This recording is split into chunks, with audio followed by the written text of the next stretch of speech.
1 जनवरी 2026 को मैक्सिमम लोग new year मना रहे थे, पर घुटने की इंजरी की वजह से मैं ओपीडी के बाहर लमड़ा रहा था, जिस वजह से मैं डिसीजन ले रहा था कि शायद मुझे अपने करियर से 3-4 महीने का ब्रेक लेना पड़े, सर्जरीज और फिजियोथेरेपी के लिए जाना पड़े और उसके बाद देखूंगा कि क्या मैं काम वापस शुरू कर सकता हूँ। तब से अब तक मेरी जर्नी कुछ ऐसी रही है जिसके बाद मुझे इंडियन मेडिकल सिस्टम में बहुत फ्लॉज लगे। नो डाउट ये वर्ल्ड का one of the best medical system है, जिसकी वजह से अब ये मेडिकल टूरिस्ट भी अट्रैक्ट कर रहा है और हर देश के मेडिकल सिस्टम में बहुत सारी फ्लॉज है, पर यहाँ भी मुझे कुछ कमियाँ लगी, जिसके लिए मैंने सोचा मैं अपना जर्नी आपसे शेयर करूँ और शायद ये आपकी भी बहुत हेल्प करे अगर आप इस प्रकार की उलझनों या प्रॉब्लम से जूझ रहे हैं। 2 से ढाई साल से मेरे दोनों घुटनों में पेन होता है, बट स्पेशली राइट घुटने में। मैंने कई बार ऑर्थोपेडिक और फिजियोथेरेपिस्ट को दिखाया, उन्होंने एग्जामिन किया कि कोई इंस्टेबिलिटी नहीं है। उसके बाद एमआरआई की 2 बार, हर बार नॉर्मल, और सोचता रहा कि ये क्यों हो रहा है। मुझे लगा अगर मैं जिम करूँगा, स्क्वाट्स करूँगा, लंजेस करूँगा तो धीरे धीरे ये पेन बेटर होता जाएगा और एक दिन बंद हो जाएगा, लेकिन जिम करने से ये वर्स्ट होता चला गया। फाइनली 3 महीने पहले इतना कि ये पेन 10 on 10 हो गया पेन स्कोर पे, और मैं लबड़ा के चल रहा था, ओपीडी भी नहीं कर पा रहा था। बहुत एम्बैरेसिंग हो चला था और मुझे पता था ये मैं ऐसे ज़्यादा दिन नहीं खींच पाऊँगा। मुझे या तो सर्जरी के लिए जाना पड़ेगा या बेड पे होना पड़ेगा। इससे पहले मैं ब्रेक लेता हूँ 3 महीने अपनी ओपीडी से और इसे ठीक करता हूँ। मैंने दोबारा एमआरआई किया, जिसमें शॉकिंगली आया ग्रेड 3 कॉन्ड्रोमलेशिया पटेले, यानी कि मेरा जो नी कैप है उसके कार्टिलेज में डैमेज शुरू हो गया था। कार्टिलेज खिलने लगा था इतना कि हड्डी तक चले गया था गैप। और जब मैंने ये सर्जन्स को दिखाया, उन्होंने कहा कि सर्जरी करते हैं, दूरबीन से जाके कहीं और से कार्टिलेज उठाएंगे जहाँ पे इतनी ज़रूरत नहीं है और उसको यहाँ पे ट्रांसप्लांट कर देंगे जिससे रिपेयर होने की उम्मीद है। फिलहाल surgery as a first option मैं नहीं चूज़ करना चाह रहा था बिकॉज ऑफ दी इन्वेजिवनेस, मुझे ब्रीथ लेना पड़ता। तो मैं एक्सप्लोर करने लगा कि और क्या ऑप्शन है। मुझे स्टेम सेल के बारे में पता चला कि मैं स्टेम सेल इंजेक्शन ले सकता हूँ, जिससे शायद कार्टिलेज थोड़ा बेटर हीलिंग हो जाए और मैं फिर फिजियोथेरेपी और फंक्शनल रिकवरी के लिए जा पाऊँ। मैंने मुंबई के टॉप इंस्टीट्यूट में कांटेक्ट किया और जिस दिन मेरा स्टेम सेल पोस्टर था, फॉर्चुनेटली मेरी वाइफ लेबर पेन में चली थी ऑलमोस्ट अपने डेट से 1 महीना पहले, और हमें हॉस्पिटल रश करना पड़ा। एक ब्यूटीफुल बेबी बॉय पैदा हुआ, पर मैं अपना स्टेम सेल इंजेक्शन नहीं ले पाया। कुछ ही दिनों बाद मेरी एक कॉन्फ्रेंस थी महाबलीपुरम में, जिसमें मैंने एक ग्रुप में मैसेज किया कि सॉरी मैं नहीं आ पाऊंगा, मेरा एक बेबी भी हुआ है और मेरे घुटने में इतनी इंजरी और पेन है कि मैं ट्रैवल ही नहीं कर पाऊंगा। वहाँ पे कॉन्फ्रेंस में एक इंटरवेंशनल रेडियोलॉजिस्ट आए हुए थे, डॉक्टर गौरव कांत शर्मा, जो Jaipur institute of pain and sports injury के हेड है, जिप्सी इंस्टीट्यूट। और उनका मुझे कॉल आया, उन्होंने कहा क्या हुआ आपके घुटने में, और मैंने बताया कि ये सब प्रॉब्लम है सर, अभी बहुत जल्द मैं स्टेम सेल के लिए जा रहा हूँ। उन्होंने कहा एक बार आपका एमआरआई मुझे भेजो। मैंने अपना एमआरआई उन्हें सेंड किया। एमआरआई देखने के बाद उन्होंने मुझे बताया कि ये आपका जो कार्टिलेज डैमेज है, ये प्राइमरी कार्टिलेज डैमेज नहीं है, आपका मेन प्रॉब्लम है थिकन बैंड प्लाई का, जो कॉन्जेनिटल या बचपन से होता है। आपके ऑल्टर्ड बायोमैकेनिक्स के वजह से बहुत सूज गया है, इन्फ्लेम और फाइब्रोटिक हो गया है, और वो आपके कार्टिलेज को बार बार हिट करके ये डैमेज कॉज कर रहा है। अगर आप आज स्टेम सेल ले भी लेते हो, वो प्लाइका से दोबारा हिट होगा और दोबारा वो वापस टेयर हो जाएगा और कोई आपको ज़्यादा बेनिफिट नहीं होगा। जब तक ये प्लाइका का इलाज नहीं कराते आपको कोई फ़ायदा नहीं होगा। मैंने फिर से पूछा कि तो क्या मैं दूरबीन से जाके वो प्लाइका निकलवा दूँ जिसके अपने प्रॉब्लम से?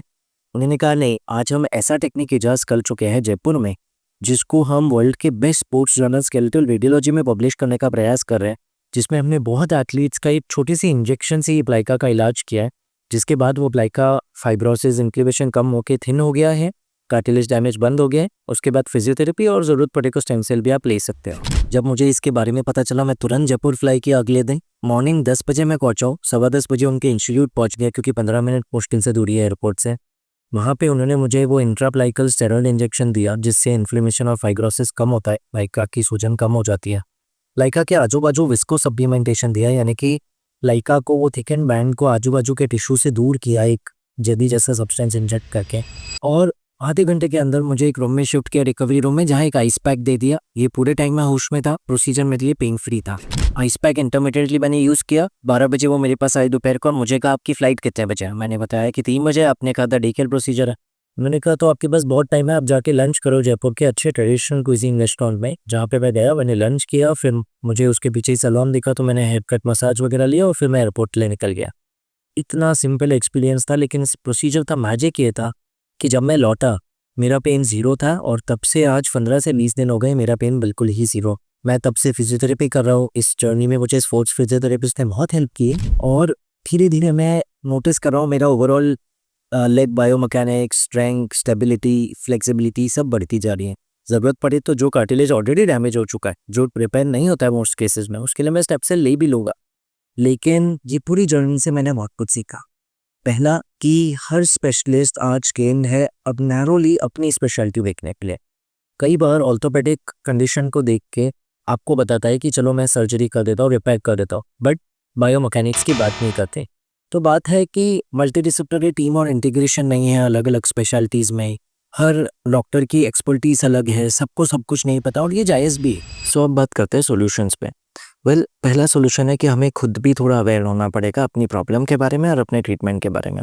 एआई अब इतना रिफाइन हो गया है कि आप थोड़ा रिसर्च कर सकते हो, लेकिन सही प्रॉम्प्ट से। मैं जब एआई से बात करता हूँ, चैट जीपीटी से, क्लॉड से, किसी से भी, मैं हमेशा पूरा इनपुट देता हूँ कि please act like my sports medicine doctor and ask me questions relevant to my knee pain and I will answer each one of them, including the test that you ask me to perform, and I'll tell you the results and then tell me what it is probably and what are the options.